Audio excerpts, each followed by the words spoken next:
الحمد للہ الذی جعلنا مسلما و مقلدا و محبا لعبادہ الذین اصطفى اللہ نبیا و ولیا والصلاة والسلام علی من یجعل اللہ لقلوب المؤمنین طبیبا ولسائر العالمین رحیما وعلی آلہ واصحابہ واہل بیتہ جمیعا اما بعد فاعوذ باللہ من الشیطان الرجیم بسم اللہ الرحمن الرحیم اذا جاء اجلہم لا یستاخرون ساعتا ولا یستقدمون صدق اللہ العظیم ان اللہ و ملائکتہ یصلون علی النبی یا ایھا الذین آمنوا صلوا علیہ وسلموا تسلیما اللہم صلی علی محمد وعلی آل محمد وبارک وسلم وصلی علیہ۔ ناظرین، اللہ تبارک و تعالی جل شانہ نے زندگی کے بعد انسان کے لیے ایک اگلے جہان کی زندگی کا ایک منظر رکھا ہے۔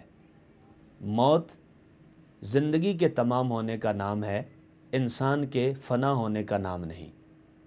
انسان اس دنیا سے جب عالم برزخ میں منتقل ہوتا ہے تو اس کے بعد اس کے لیے ایک نیا مرحلہ زندگی کا شروع ہو جاتا ہے، جو کہ دارالجزا کی صورت میں ہے۔ دنیا چونکہ دارالعمل ہے اور آخرت اور عالم برزخ یہ دارالجزا ہے۔ اس سلسلے میں قرآن مجید فرقان حمید نے مجھے اور ساری انسانیت کو ایک پیغام دیا ہے کہ جب اللہ تعالیٰ جل شانہ کی طرف سے انسان کو بلاوا آئے تو اسے اس وقت اللہ کی بارگاہ میں جواب دہ ہونا ہے، اور اس کی زندگی جو موت کی صورت میں بدل جائے گی اور زندگی کا چراغ گل ہو جائے گا۔ چنانچہ اس سلسلے میں اللہ کا فرمان ہے اذا جاء اجلہم لا یستاخرون ساعتا ولا یستقدمون، کہ جب اجل مقرر آتی ہے ایک لمحہ نہ تو مقدم ہوتی ہے نہ ہی مؤخر ہوتی ہے۔ یعنی جو انسان کی زندگی کا تعین ہے اور جہاں تک اس نے زندگی اس دنیا کے اندر بسر کرنی ہے، اللہ جل شانہ کی بارگاہ میں مقدر ہے، اور اللہ نے اپنے علم کامل کے ذریعے اسے اپنی بارگاہ میں لکھ دیا ہے۔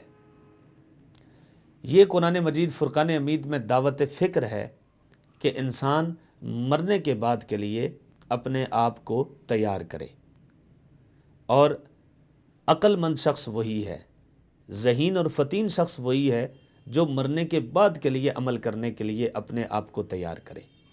چنانچہ نبی کریم علیہ الصلوۃ والسلام نے فرمایا کہ اے صحابہ، جانتے ہو عقل مند شخص کون ہے؟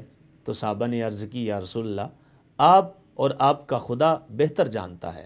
تو نبی کریم علیہ الصلوۃ والسلام نے فرمایا عقل مند شخص وہ ہے جو اپنے مرنے کے بعد کے لیے عمل کرنے کی کوشش کرے، اور اپنے موت کے بعد کے جو زندگی ہے اس کے لیے تیاری کرے، تاکہ اس کی قبر روشن ہو اور اللہ تعالیٰ کی بارگاہ میں وہ کامیابی کی منزل کو پائے، اور اس کی بندگی کا تاج پہن کر اس کے ان لوگوں میں شامل ہو جائے جن سے اللہ تعالیٰ نے اپنی بارگاہ میں ایک عظیم مقام اور جنت کے بالغ خانوں کا وعدہ فرمایا ہے۔ چنانچہ اس سلسلے میں نبی کریم علیہ الصلوۃ والسلام کی حدیث مبارک میری اور آپ کی خوبصورت رہنمائی کرتی ہے۔ حضرت انس رضی اللہ تعالیٰ عنہ حدیث کے راوی ہیں۔ آپ فرماتے ہیں نبی کریم علیہ الصلوۃ والسلام نے فرمایا اذا اراد بعبد خیرا ان استعملہ فقیل کیف یستعملہ یا رسول اللہ قال یوفقہ بعمل صالح قبل الموت۔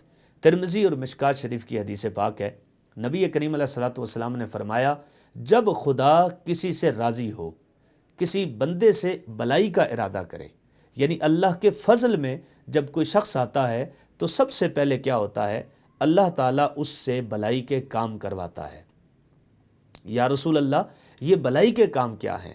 نبی کریم علیہ الصلوۃ والسلام نے فرمایا بلائی کے کام یہ ہیں کہ اللہ جل شانہ اسے مرنے کے بعد، موت کے بعد کی جو تیاری ہے، اس تیاری کے لیے اللہ تعالیٰ اسے عمل صالح کی توفیق دیتا ہے۔ چنانچہ اس سے ہمیں پتہ چلتا ہے، ہم یہ سمجھتے ہیں کہ شاید دنیا جس کے پاس بہت ساری اکٹھی ہو گئی، دنیا کا مال و متاع جس کے پاس اکٹھا ہو گیا، شاید وہ اللہ کے فضل میں ہے، اور ہم دنیا کی نعمتوں کے اوپر یہ اظہار بھی کرتے ہیں، اپنا اچھا سا مکان بنائیں گے، اوپر لکھ دیں گے ھذا من فضل ربی، لیکن ہمیں اس بات کا احساس نہیں ہے کہ ہم اگر ایک ایک ہفتہ اللہ کے حضور حاضر نہیں ہوتے، مہینہ گزر جاتا ہے نماز پڑھنے نہیں جاتے، سال گزر جاتا ہے عید کی نماز بس لوگوں کو دکھانے کے لیے پڑھ لیتے ہیں، تو اس کے باوجود دنیا کی نعمتیں ہمارے پاس کثرت سے ہیں، ہم سمجھتے ہیں کہ بھائی دنیا سے ہم بہت بہتر ہیں، کیونکہ دیکھیے دنیا تو میرے پاس بہت زیادہ اکٹھی ہو گئی، لہٰذا ہم جو ہیں وہ اللہ کے فضل میں ہیں۔ ہرگز ایسا نہیں ہے۔ دنیا کا کسی شخص کے پاس اکٹھا ہو جانا یہ اللہ کے فضل کی علامت نہیں ہے۔ بہت سارے دنیا میں ایسے لوگ تھے جو اللہ کے عذاب میں مبتلا ہوئے، اللہ نے ان کے انجام کو قرآن میں بیان فرمایا۔ قارون کا ذکر قرآن میں ہے، جس نے دنیا کے اندر اپنی جنت بنائی اور دنیا کے اندر اس نے اس قدر مال و متاع اکٹھا کیا کہ اس کے خزانے کی چابیاں قرآن میں آتا ہے لَتَنُوءُ بِالْعُصْبَةِ أُولِي الْقُوَّةِ، کہ اللہ جل شانہ نے اسے اتنا مال دیا کہ ایک پوری جماعت اس کے مال و متاع کو، ایک پوری اونٹوں کی جماعت اس کے خزانوں کی چابیوں کو اٹھاتی ہے۔ لیکن ہم کیا سمجھیں کہ اللہ تعالیٰ نے اس پر فضل کر لیا؟ نہیں، بلکہ اللہ نے اس کے انجام کو بیان کیا قرآن میں۔ اس کا انجام بہت بھیانک تھا، جو کہ نتائج کے اعتبار سے انتہائی اس کے لیے عبرت کا، پوری دنیا انسانیت کے لیے عبرت کا سبب بنا۔ چنانچہ اس سلسلے میں نبی کریم صلی اللہ تعالی علیہ وسلم کا فرمان مبارک کہ انسان موت کے کتنا قریب ہے۔ ہم یہ سمجھتے ہیں کہ شاید موت آئے گی، کب آئے گی ہمیں اس کے آنے کا علم نہیں، اور ہم اس بارے میں اپنی آپ کو تیار بھی نہیں رکھتے۔ نبی کریم علیہ الصلوۃ والسلام کے فرمان مبارک ہے کہ ایسی چیز کا ذکر کرو جو تمہاری خواہشات کو کم کر دے، تمہاری خواہشات کی دنیا کو کمزور کر دے۔ یا رسول اللہ، وہ کون سی چیز ہے جو ہماری خواہشات کو توڑ کے رکھ دیتی ہے، انہیں کمزور کر دیتی ہے؟ حضور نے فرمایا کثرت کے ساتھ موت کو یاد کیا کرو۔ یہ موت ایک ایسی چیز ہے جو تمہاری زندگی کی ساری خواہشات کو توڑ کے رکھ دیتی ہے اور تمہاری لذتوں کو کمزور کر دیتی ہے۔ چنانچہ حضرت ابو سعید خدری رضی اللہ تعالی عنہ نے حدیث روایت فرمائی ہے نبی کریم علیہ الصلوۃ والسلام سے، بہت خوبصورت لفظ ہیں حدیث پاک کے۔ نبی کریم علیہ السلام کا ایک عمل آپ نے دیکھا تو آپ نے اس کو ذکر کیا، ارشاد ہوا غرض عودا بین یدیہ وآخر الی جنبہ وآخر ابعدا۔ نبی کریم علیہ الصلوۃ والسلام نے دو چھوٹے چھوٹے لکڑی کے ایک ڈنڈے لیے اور ایک ڈنڈا ایک جانب گاڑا، پھر اس سے اگلا ڈنڈا گاڑ کے تیسرا جو ڈنڈا تھا وہ تھوڑا سا فاصلے پر گاڑ دیا۔ گاڑنے کے بعد صحابہ اکرام سے حضور نے پوچھا کہ جانتے ہو یہ ترتیب ایسے کیوں ہے کہ ایک ڈنڈا پہلے گاڑا اور پھر اس کے بعد دوسرا ڈنڈا گاڑنے کے بعد تیسرا جو تھا تھوڑے فاصلے کے اوپر؟ تو صحابہ سے حضور نے فرمایا کہ جانتے ہو یہ ترتیب ایسے کیوں ہے؟ تو صحابہ نے عرض کی یا رسول اللہ، اللہ اور اس کا رسول بہتر جانتا ہے، آپ ہی اس کی حکمت ارشاد فرمائیے۔ نبی کریم علیہ الصلوۃ والسلام نے فرمایا یہ جو پہلا ڈنڈا میں نے گاڑا یہ انسان کی زندگی ہے، اور دوسرا ڈنڈا یہ انسان کی موت ہے جو زندگی کے انتہائی قریب ہے، اور جو تیسرا ڈنڈا جو تھوڑے فاصلے پر میں نے گاڑا وہ انسان کی امیدیں ہیں۔ یعنی انسان جتنی امیدیں لگائے رکھتا ہے موت اس کی امیدوں سے بھی زیادہ زندگی کے قریب ہے۔ ہم سمجھتے ہیں کہ ہماری امیدیں زندگی سے زیادہ قریب ہیں، اور ہم لمبی لمبی امیدیں لگا کر یہ سوچتے ہیں کہ شاید موت ہمیں 60 سال کے بعد، 70 سال کے بعد، 65 سال کے بعد آئے گی، اور ہم اس وقت تک اپنی دنیا بھی بنا لیں گے اور پھر آخرت میں بھی ہم اپنا حصہ پانے کی کوشش کریں گے۔ ہم زندگی کو غنیمت جان کر اپنے آنے والے کل کے لیے تیاری نہیں کرتے۔ نبی کریم علیہ الصلوۃ والسلام نے فرمایا تم میں سب سے بہتر شخص وہ ہے جو آنے والے کل کے لیے اپنے آپ کے لیے تیاری کرتا ہے۔ حضور نے فرمایا ہلاک ہو جائے وہ شخص جو کہ جس کا گزرا ہوا کل آنے والے کل سے، جس کا آنے والا کل گزرے ہوئے کل سے بہتر نہیں ہے، یعنی آنے والے کل کے لیے وہ بہتری کی طرف نہیں جاتا آخرت کے اعتبار سے۔ تو اس لیے نبی کریم علیہ الصلوۃ والسلام کے فرمان مبارک سے ہم سب کو اس بات کی تعلیم ملتی ہے کہ انسان کی امیدیں بہت دور ہیں لیکن انسان کی موت اس کی زندگی سے بہت قریب ہے۔ تو نبی کریم علیہ الصلوۃ والسلام کا فرمان میری اور آپ کی رہنمائی کرتا ہے۔ چنانچہ اس سلسلے میں جو آیہ مقدسہ شروع میں تلاوت کی ہے اس کے ضمن میں ایک واقعہ جو کہ مستند کتب کے اندر موجود ہے، امام غزالی نے بھی اسے نقل کیا ہے، اور یہ میرے اور آپ سب کے لیے، ناظرین کے لیے انتہائی ان کی دلوں کو اللہ اور اس کے رسول کی بارگاہ کی طرف مائل کرنے کے لیے اور ان کی دل کی رقت کے لیے انتہائی اہم ہے۔ چنانچہ اللہ نے فرمایا اذا جاء اجلہم لا یستاخرون ساعۃ ولا یستقدمون، جب اجل مقرر آئے تو ایک لمحہ نہ مؤخر ہوگی، ایک لمحہ نہ ہی مقدم ہوگی، یعنی وقت مقررہ پر تمہیں اللہ کی بارگاہ میں جواب دہ ہونا ہے، اور تمہاری زندگی موت میں بدل جائے گی، تمہاری زندگی کا چراغ گل ہو جائے گا۔ چنانچہ اس زمن میں امام غزالی کہتے ہیں، ایک زمانے کی بات ہے کہ ایک بادشاہ جو اپنی سلطنت پہ بڑا ناز کیا کرتا تھا، فخر کیا کرتا تھا، تکبر کی دنیا میں مست رہتا تھا، ایک دن اس نے اپنے حواریوں سے، درباریوں سے کہا کہ جاؤ میرے لیے سلطنت کا قیمتی لباس لے کے آؤ۔ ایک لباس لایا گیا، بادشاہ نے اسے ٹکرا دیا اور تکبر سے کہنے لگا تمہیں خبر نہیں ہے کہ میں نے کتنی بڑی دعوت میں جانا ہے، جاؤ اور سلطنت کا سب سے قیمتی لباس لے کے آؤ۔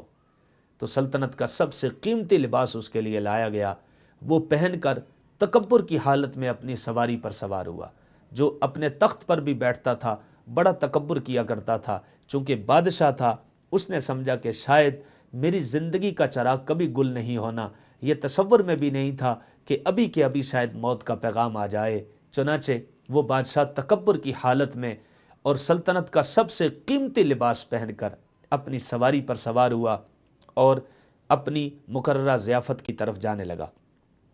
چنانچہ روایت میں آتا ہے کہ جو ہی وہ اپنی سواری پر سوار ہوا تو ایک پھٹے پرانے کپڑوں میں ملبوس شخص، جس کے چہرے کا رنگ سفر کے عالم کی وجہ سے انتہائی پراگندہ لگتا تھا، بال بھی پراگندہ تھے، عالم فقر میں تھا۔ مقابلہ دیکھیے، ایک طرف سلطنت کا سب سے قیمتی لباس اور خوبصورت سواری، تکبر کا عالم، اور دوسری جانب عجز و انکساری کا حال یہ کہ فقر کی حالت، پھٹے پرانے کپڑے اور پراگندہ بالوں کے ساتھ فقر کی حالت میں شخص آ کر اس کے گھوڑے کی لگام کو تھام لیتا ہے، سواری کو پکڑ لیتا ہے۔ بادشاہ سلامت کہتا ہے یہ کون ہے؟ بے ادب گستاخ جو میرے سامنے آ گیا، میری سواری کو تھام لیا۔ اپنے درباریوں سے کہنے لگا اس کے ہاتھ سے میری سواری کی لگام کو چھڑاؤ۔ تو وہ حواری اور درباری کہنے لگے بادشاہ سلامت اس کی آنکھوں میں اتنا جلال ہے کہ ہم تو اس کے قریب نہیں جا سکتے۔ بادشاہ سلامت حیران ہو گیا۔ وہ پھٹے پرانے کپڑوں میں ملبوس شخص کہنے لگا بادشاہ سلامت جب تک تو نیچے نہیں اترے گا میں اس وقت تک تیرے گھوڑے کی لگام کو نہیں چھوڑوں گا۔ بادشاہ سلامت مجبوراً وہ نیچے اترا۔ بادشاہ سلامت کو وہ کہنے لگا ذرا قریب آؤ۔ قریب آیا تو وہ شخص بادشاہ کے کان میں جا کے کہنے لگا تجھے خبر نہیں ہے، تو جانتا نہیں میں کون ہوں؟ بادشاہ نے کہا نہیں، مجھے خبر نہیں کہ تو کون ہے۔ کہا سن بادشاہ، میں تیری موت کا پیغام لے کے آیا ہوں، میں موت کا فرشتہ ہوں۔ اللہ اکبر۔ تو بادشاہ سلامت کہنے لگا کہ مجھے موقع دے دو، میں اپنے بیوی بچوں سے مل کے آ جاؤں، اپنی سلطنت کے شاہانہ تخت کو ایک بار ذرا نظر سے دیکھ کے آ جاؤں۔ تو موت کے فرشتے نے کہا نہیں، قرآن کہتا ہے اذا جاء اجلہم لا یستاخرون ساعۃ ولا یستقدمون، جب اجل مقرر آئے ایک لمحہ مقدم بھی نہیں ہوتی، مؤخر بھی نہیں ہوتی، تمہیں رب کی بارگاہ میں جواب دہ ہونا پڑے گا۔ تو فرشتے نے اس کو یوں ہی موت کے گھاٹ اتار دیا اور روح پرواز کر گئی، زندگی کا چراغ کل ہو گیا، اس دنیا کی کوئی حقیقت نہیں۔ اللہ جل شانہ ہم سب کا مالک ہے، اس نے زندگی مجھے اور آپ سب کو بندگی کے لیے دی ہے تاکہ ہم بندگی کا تاج پہن کر اس کی بارگاہ میں کامیابی کامرانی سے ہمکنار ہو جائیں اور اس کی بارگاہ کا قرب حاصل کریں۔